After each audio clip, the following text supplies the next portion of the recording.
Ever since I can remember, my parents had a blind spot the size of a mountain when it came to my younger sister. No matter what she did, even when she literally vandalized my house out of spite, they always found a way to defend her. That was the moment I knew I had to take matters into my own hands. So I waited, bided my time, and when the moment was right, I exposed everything. What I revealed left my parents absolutely speechless. Let me start by telling you about us. I'm the older sibling, 30 years old now, and my sister Jenna is 4 years younger at 26. We've never had a warm relationship, and to be honest, I don't think we ever were. From the minute she was born, she became the gravitational center of our family, pulling all the attention, praise, and affection toward herself like a black hole. And I became the background character in my own life story. When we were little, I didn't immediately notice the shift. Back then, my parents seemed equally enthusiastic about both of us. My mom was the loudest cheerleader on the sidelines at my soccer games, shouting my name with pride every time I touched the ball. My dad? He loved to brag about my science fair projects, showing them off to neighbors like I'd built a space shuttle instead of a baking soda volcano. But all of that changed the day Jenna came into the picture. Suddenly, it was like I didn't even exist. My accomplishments? Barely acknowledged. My needs? Always put second. I started working hard in school, pushed myself to maintain a perfect GPA, joined extracurriculars, volunteered anything I could do to earn even a fraction of their attention back. But no matter how much effort I poured into becoming the ideal son, it was like I was invisible. Jenna, without doing anything remarkable, always managed to steal the spotlight. And the worst part? She didn't even try. It's like she was born with this uncanny ability to attract attention, even when the moment had nothing to do with her. She had a knack for making everything about herself. Case in point, my 18th birthday. My parents actually threw me a party that year, which I thought was a sign that maybe things were starting to turn around. I let myself believe, just for a moment, that this day might be about celebrating me. But right in the middle of the party, everything came crashing down. The phone rang. It was the police. Jenna, who was just 14 at the time, had been caught spray painting graffiti on a public building with a group of friends. While her friends managed to run away, Jenna got caught red-handed. My dad, being a police officer himself, made a few calls and managed to get her off the hook with just a warning. By the time they got home with her, the party vibe had completely evaporated. I remember sitting alone at the table, cutting myself a piece of cake in silence, while my parents scolded her in the kitchen. No singing, no candles, no cheers. And that wasn't even the breaking point. 3 years later, when I was 21, I landed my first real job out of college. I was buzzing with excitement. I came home expecting to celebrate with my family, hoping for a rare moment of shared joy. But as usual, Jenna had her own plans. She showed up, out of the blue, with her high school boyfriend in tow and dropped a bombshell. They were engaged. She was only 17. Just like that, my celebration turned into their impromptu engagement party. I stood there in disbelief while my parents fawned over her ring and gushed about wedding plans. When I finally confronted them about how unfair it was, how this moment was supposed to be about my achievement, they brushed me off, told me I was being dramatic, that I should be happy for her. That was the moment I realized I was completely done. I stopped pretending everything was fine. I stopped swallowing my frustration and sadness. I decided I was finished with being the forgotten one in my own family. I cut ties with them that day. It might sound extreme to some, but I was done playing a part in a family dynamic where I was permanently cast as the afterthought. Jenna thrived in that system. She loved being the center of attention, adored the spotlight, and didn't care who she had to shove aside to stay in it. Every time I achieved something, whether it was a promotion, a new certification, or just a personal milestone, she would find a way to outshine me. Suddenly, she'd have a life update that stole the limelight, and my parents enabled her every single time. After I walked away, my parents did reach out. A few texts here and there, some voicemails filled with half-hearted apologies and vague pleas for reconciliation. I ignored them all. It's been 9 years since I last spoke to them. I still hear occasional updates about Jenna through extended family, cousins, and aunts who keep in touch with my parents. Turns out, that dramatic engagement, she called it off just a few weeks later. No real surprise there. It was just another performance to grab attention. Looking back, I can see how their constant favoritism really warped my perception of self-worth. It's not that I ever wanted to be their golden child. I didn't crave the spotlight. I just wanted to matter. I wanted my accomplishments to be noticed, for my efforts to mean something. But in that household, unless your name was Jenna, your efforts meant nothing.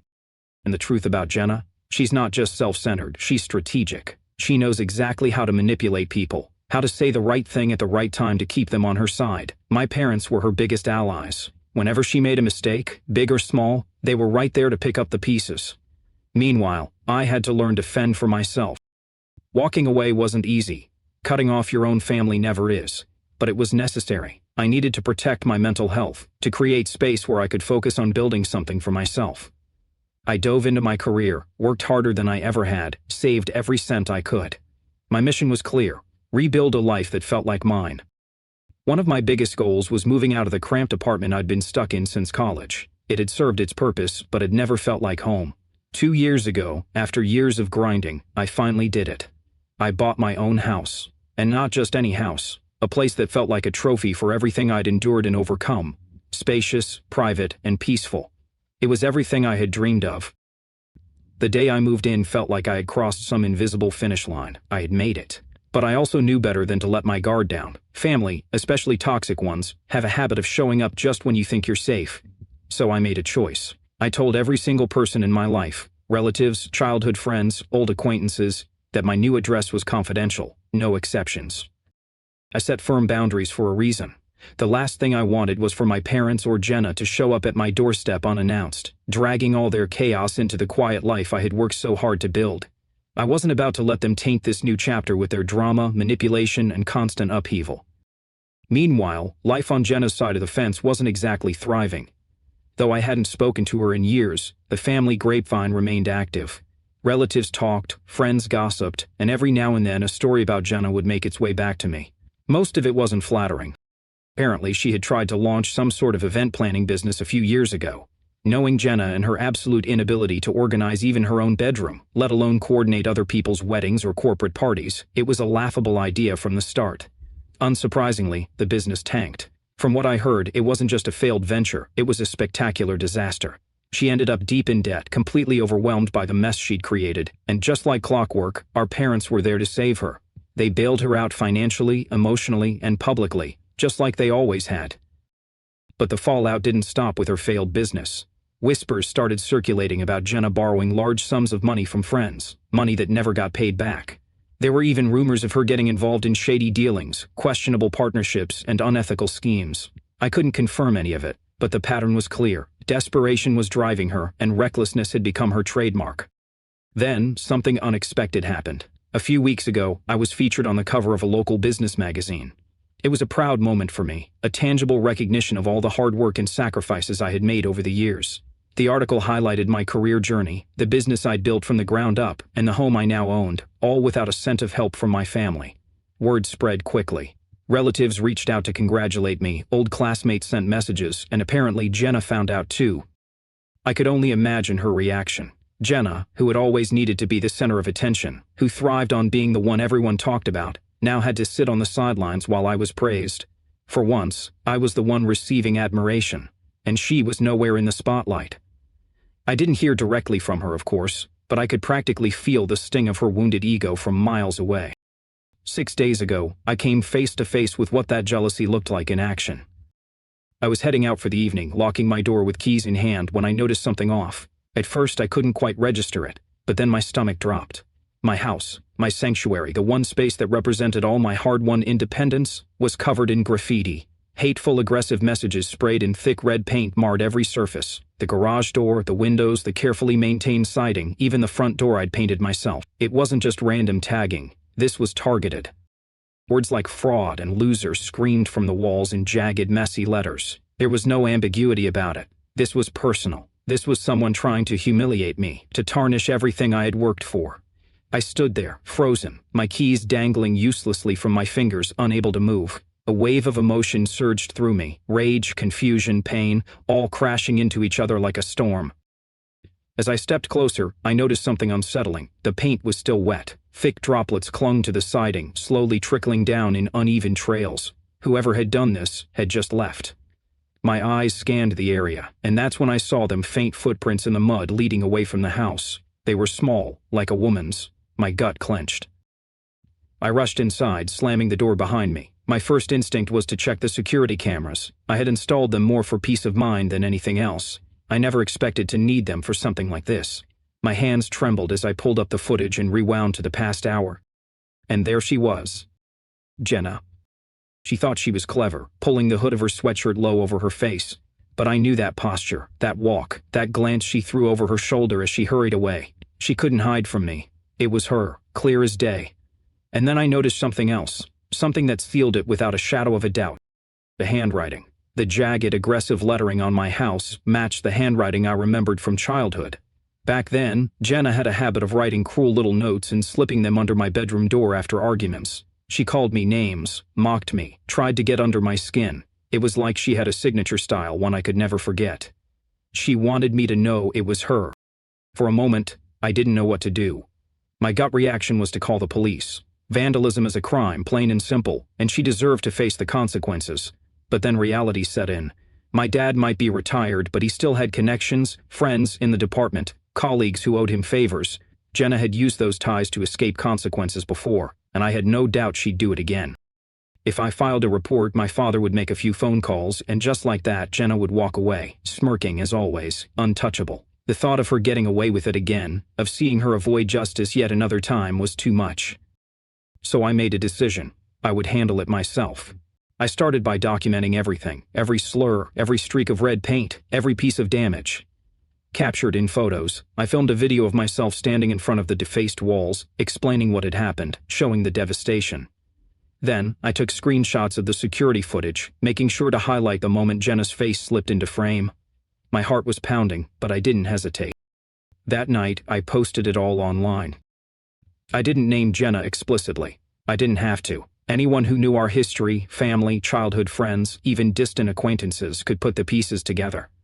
My caption was simple, almost poetic in its precision. This is what happens when someone can't handle your success. Proof included. The reaction was explosive. Within hours, the post went viral. Likes, shares, and comments poured in faster than I could read them.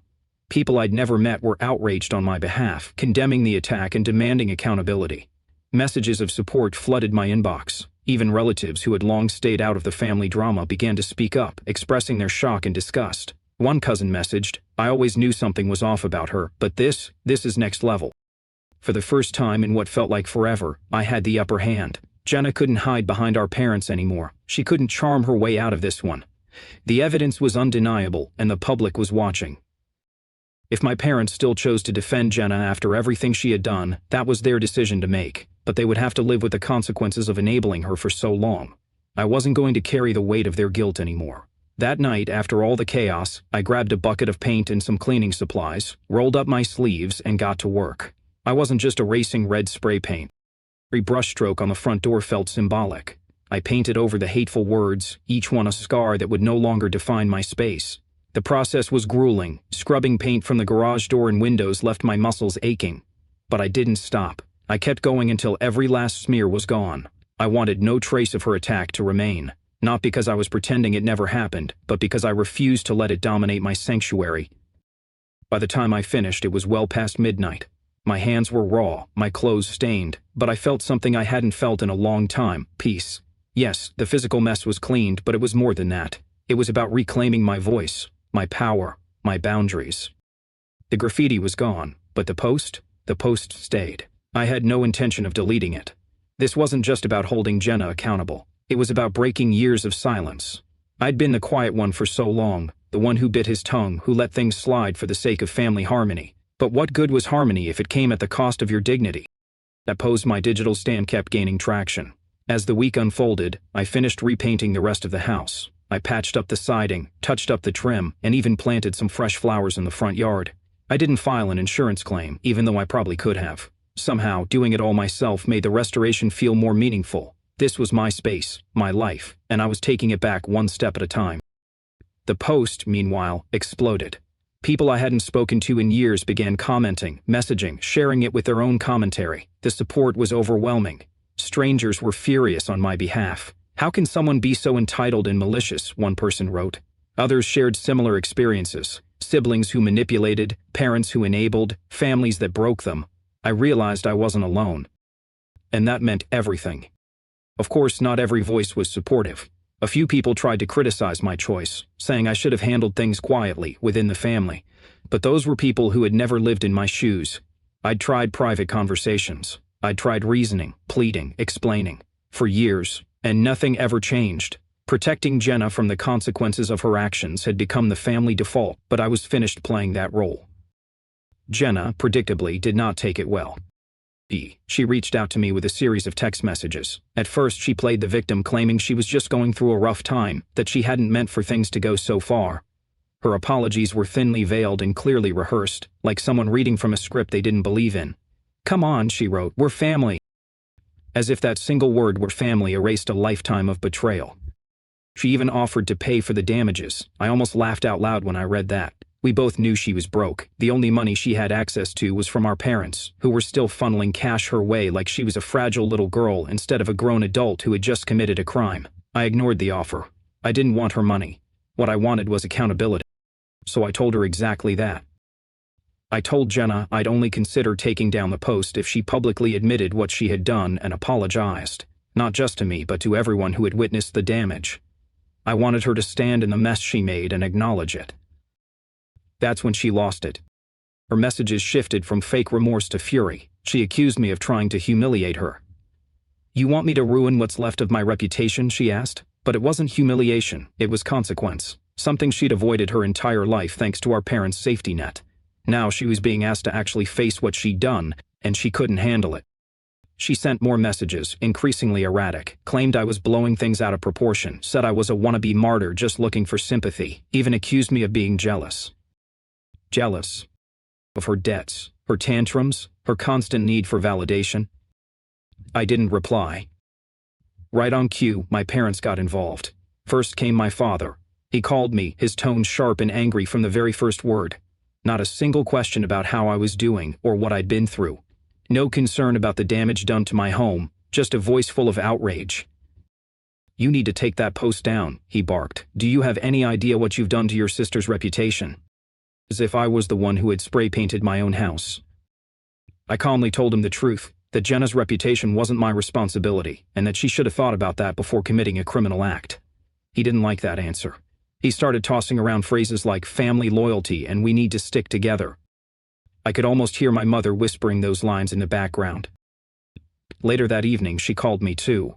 Her approach was different. Emotional manipulation cloaked in tears. "I never thought you'd do something like this," she sobbed. "You're better than this." Better than what? Better than finally standing up for myself? She even admitted through teary gasps that yes, they had treated Jenna and me differently growing up, but then she tried to twist it. "We've tried so hard to fix things with you, and this is how you repay us?" Repay them? For what decades of silence and second-class treatment? I told her plainly, if she truly wanted to fix things, then she could start by holding Jenna accountable for once in her life. She didn't reply. She just cried harder, said I was being so unfair. I let her cry. I didn't change my mind.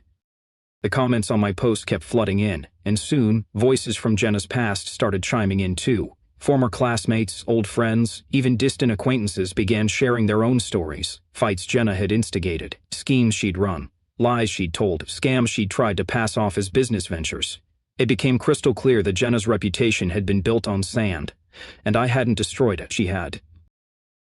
Desperate, she sent me another message, this one raging with hostility. She said I was ruining her life, that I didn't know what I'd done. But the truth was, Jenna had been tearing her own life apart long before I ever posted a single word. All I'd done was shine a light on it. Eventually, my parents escalated the situation. They contacted a lawyer who showed up at my door with a folder of paperwork, a cease and desist letter, claims of defamation. I read through the pages, then calmly handed them back. "If you want to sue me, be my guest," I said, "but good luck explaining why Jenna was caught on camera vandalizing my property." An uncle tried to play peacemaker. "Let's just talk," he said. "I know Jenna messed up, but maybe we can resolve this without things getting uglier." He agreed to meet. But the moment Jenna walked into the room, she exploded, yelling, pacing, throwing accusations. "You've ruined my life," she screamed. "No, Jenna, you did that all by yourself."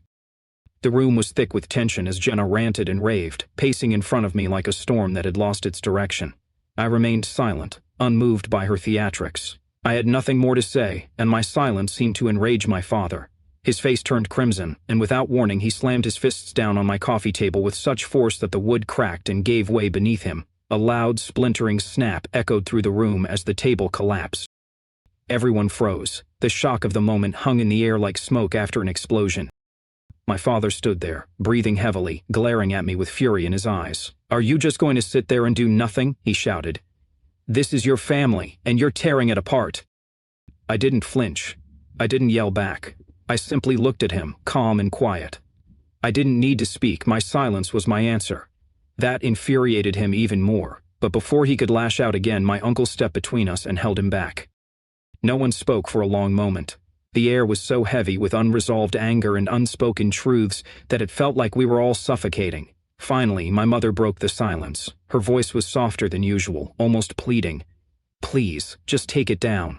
Do it for the family." I turned my gaze toward her, my expression steady. "No," I said. "Jenna made her choices, and now she's living with the consequences. I'm not going to fix this for her." That answer marked the end. My father spun on his heel and stormed out of the house, slamming the door behind him with a bang that shook the walls. Jenna followed close behind, her face twisted in resentment. My mother lingered for a moment, her eyes searching mine for something, remorse maybe, but finding none. Then she left too. I was alone again. I glanced down at the broken coffee table, sighed, and sank back into the couch. It was painfully symbolic. That shattered piece of furniture felt like the final fracture in our already fragile family. After they left, I turned back to the post that had sparked all this chaos. I scrolled through the comments slowly, reading each one like a balm. Messages of support poured in, people who had experienced similar pain.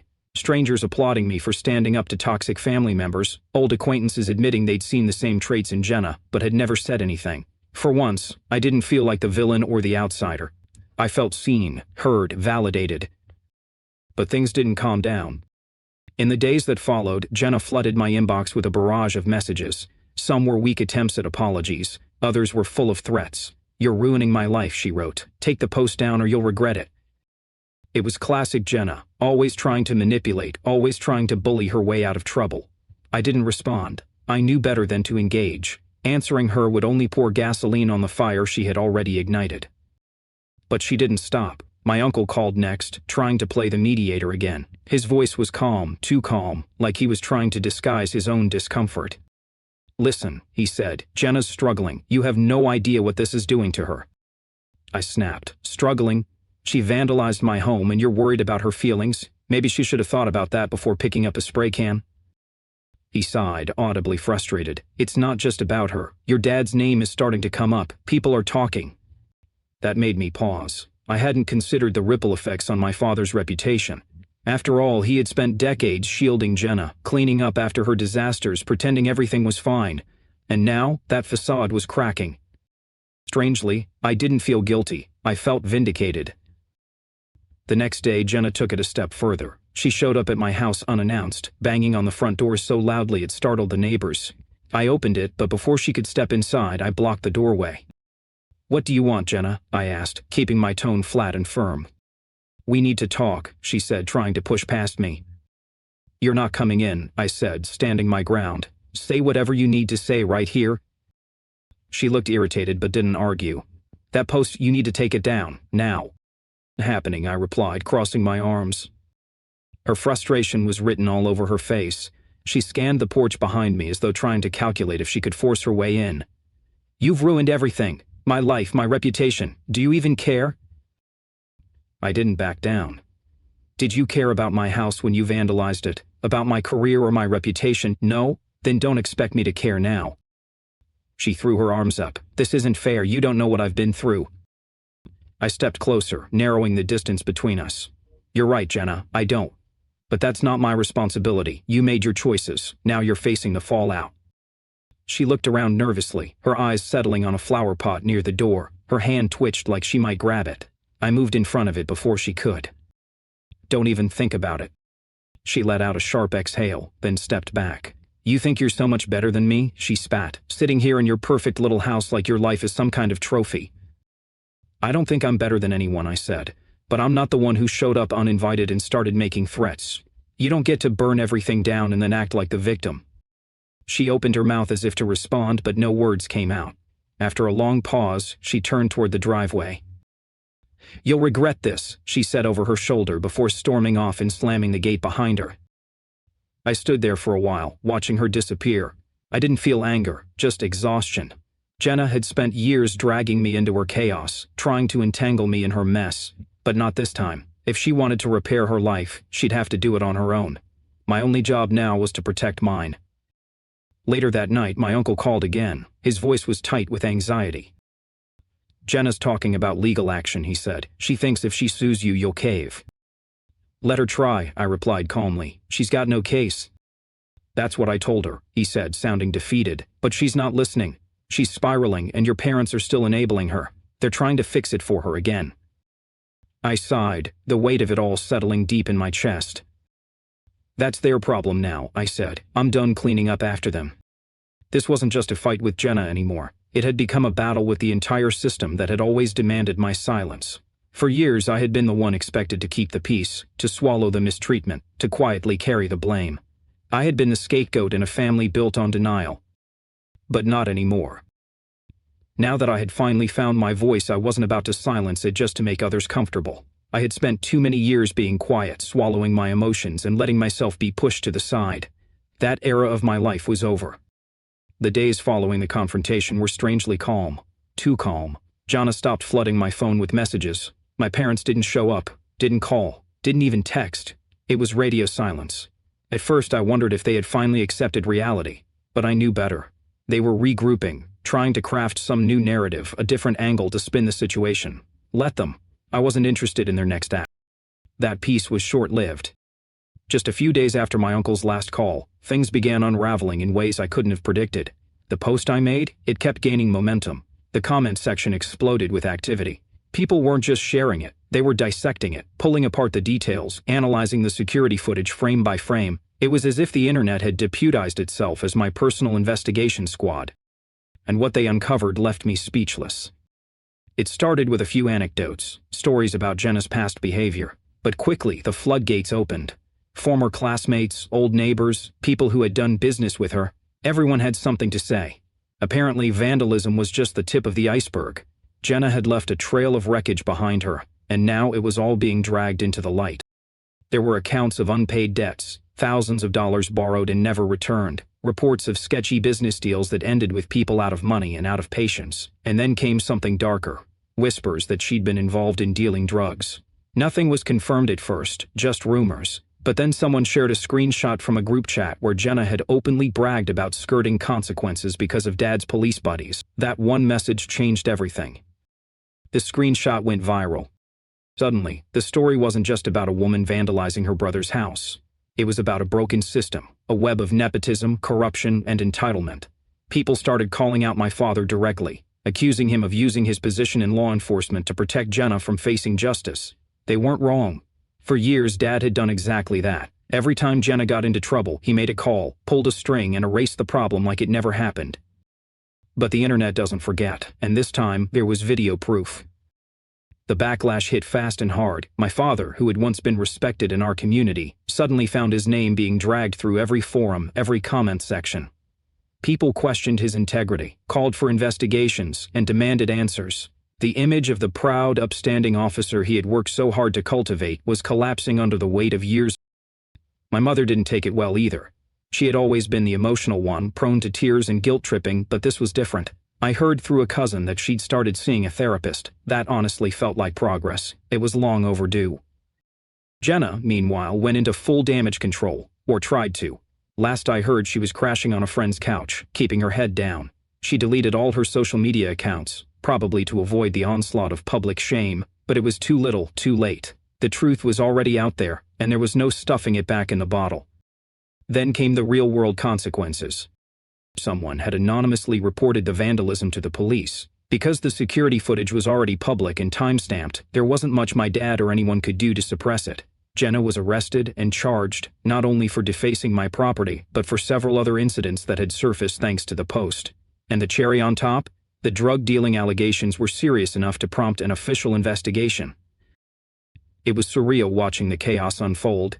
Jenna, who had always escaped punishment, was finally facing accountability. There were no more lifelines, no more parental safety nets to catch her. For me, the experience was oddly validating.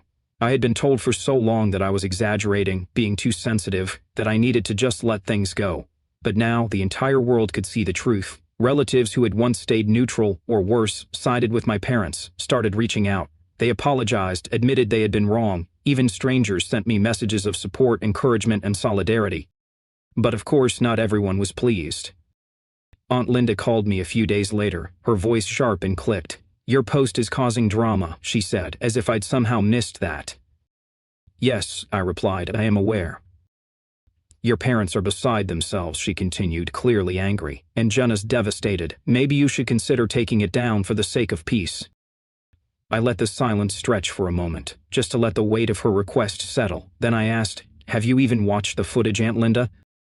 There was a pause, then a defensive huff. "I don't need to. This is a private family matter. Airing dirty laundry on the internet only makes things worse for everyone." I nearly laughed at the absurdity of it. Even now, with all the evidence out in the open, some people still wanted to sweep it under the rug for the sake of appearances. "Well, maybe Jenna should have thought about that before she spray-painted my home," I shot back. "We wouldn't be having this conversation if she hadn't done what she did." Linda sighed, clearly frustrated. "You're not helping, you know. Your parents are under so much stress. This isn't going to fix anything." "And pretending it didn't happen will?" I asked, my patience wearing thin. "I'm not taking the post down, Linda. If you're more concerned with the family's image than what actually happened, that's on you. But don't expect me to play along."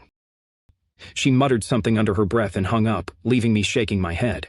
It was staggering to me that even now, after everything that had happened, there were still people who thought I was the problem. But the real issue was my parents. They couldn't or wouldn't see the bigger picture. They kept blaming me for everything, insisting that none of this would have happened if I had just taken the post down. It was infuriating. Jenna had made her choices, and yet I was being cast as the villain for refusing to clean up her mess. They chose their side, now they could live with the outcome. The other night I got a text from my uncle, just one sentence: "Your dad lost his job today." I stared at the screen for a long moment, unsure how to feel. His years of shielding Jenna, of covering up her misdeeds, had finally caught up with him. The department had no choice but to let him go. Part of me felt sad. He dedicated his life to that job, worked hard for it, but another part of me, the part that had been ignored, overlooked, and undermined, felt something closer to relief. Maybe this was the only way he'd finally understand the consequences of enabling toxic behavior. Later that evening, my mom tried calling me. I saw her name flash on the screen but didn't pick up. I wasn't ready to listen to her tears or endure another emotional manipulation session. I needed space. For the first time in a long time, I was putting myself first. Instead of answering my mother's call that night, I sat on my couch, scrolling through the latest wave of comments on the post that had ignited this entire storm. The screen glowed in the dim light of my living room, a constant stream of strangers and distant acquaintances sharing their own stories of toxic family dynamics. Each new comment reminded me I wasn't alone. That realization was powerful. For so long I had felt isolated, like I was the black sheep, the troublemaker, the one who couldn't let things go. But now I understood the truth. I wasn't the problem. I was simply the only one brave enough to stand up to Jenna, to my parents, and to a lifetime of emotional gaslighting. The next day brought an unexpected message. It was from one of Jenna's former friends, someone I barely knew but who apparently had a long history with her. Their message was heartfelt. They thanked me for exposing Jenna, confessing that they too had been manipulated and taken advantage of for years. "It's about time someone called her out," they wrote. I reread that line a few times, letting it sink in. That hit me hard. It wasn't just me. Jenna hadn't just left scars on my life. She had wounded others too, and my post, my decision to speak up after years of silence, had become a catalyst. It had given others the courage to come forward, to finally say what they'd been holding in for so long. Eventually, the situation escalated in a way none of us could ignore. Jenna's case made its way to court. She entered a plea of not guilty, of course, clinging to the belief that she could talk her way out of the consequences like she always had. But the evidence against her was a mountain too tall to climb. There was the security footage, crystal clear and time-stamped. There were screenshots of her bragging about avoiding punishment because of our dad's influence. And then there were the people, so many people willing to testify. Former friends, business contacts, acquaintances, even family members. They all had stories. They all had receipts. The judge was unmoved by Jenna's theatrics. When the verdict came in, guilty on multiple counts, she looked like a ghost of herself. Her sentencing was swift. 4 years in prison, no chance of parole. It was a harsh ruling, but it was fair. For once, justice hadn't turned a blind eye. As for my parents, they disappeared into silence after the sentencing. I imagined the shame was unbearable. Their golden child, the one they had shielded and excused her entire life, was now a convicted felon. Their carefully curated image of a picture-perfect family had been shattered, and my father's career had ended, my mother's emotional stability was hanging by a thread, and I was free. I poured myself into work, my business was thriving despite the chaos, and I wasn't going to let this drama drag me backward. Still, it was impossible to completely escape the past. The fallout had created ripples, and not all of them had settled. Relatives who had stayed quiet during the height of the conflict began reaching out. Some wanted to apologize for not stepping in sooner, others simply wanted to vent about Jenna, to share how they too had been mistreated, manipulated, or ignored by her and my parents. Each message was a small validation, a reminder that I hadn't imagined it all. But it was also draining. Everyone had a story, and suddenly, I had become their confessional. Then, a letter arrived. It was from my mother, handwritten, long, and full of what she probably believed were heartfelt apologies. She said she was sorry for how things had turned out, sorry for how she and Dad had treated me over the years, sorry for not stepping in when Jenna's behavior spiraled out of control. I read it once. Then I read it again. There was something hollow about it. For all her words, what was missing was just as important as what was included. She didn't take real responsibility. She didn't acknowledge how deeply the years of neglect and favoritism had affected me. It felt like a letter written more for her own sense of peace than for my healing. Still, it was a step. Jenna, on the other hand, remained silent. Since the day she was sentenced, I hadn't heard a word from her. No calls, no letters, nothing. Whatever connection we once had was gone, and honestly, that was fine. I didn't need closure from her. I didn't need her apologies or explanations. She had made her choices. Now she was living with the consequences of those choices. I didn't owe her forgiveness. I didn't owe her understanding. I certainly didn't owe her any more of my time. As months passed, I focused on something that had once felt impossible, building a life that was truly mine. I started traveling, something I'd always dreamed of but never allowed myself to pursue. I met new people, explored new places, even started dating again. It was terrifying at first. After years of emotional damage, letting someone new in wasn't easy, but I was determined not to let my family's dysfunction define the rest of my life. I deserved better, and for the first time, I was giving that to myself. A full year has passed since the day Jenna vandalized my home, and when I look back, it's hard to believe how much has changed. The person I was then, the one who kept the peace, who kept his head down to avoid conflict, who accepted being treated as less than feels like a distant memory. I've changed, I've grown, and I'm proud of that. It wasn't an easy path. There were nights I questioned myself, days I wanted to disappear from the noise. There were moments where the weight of it all felt unbearable, but I pushed through. I kept moving. And on the other side of that struggle, I found something stronger than survival. I found purpose. For me, moving on doesn't mean pretending none of it happened. It means learning. It means taking those painful experiences and using them as bricks to build something stronger, something better, a future that isn't chained to the past. Jenna, my parents, the chaos, they are all part of my story, important parts, no doubt. But they're not the whole book. The best part? The one writing it now.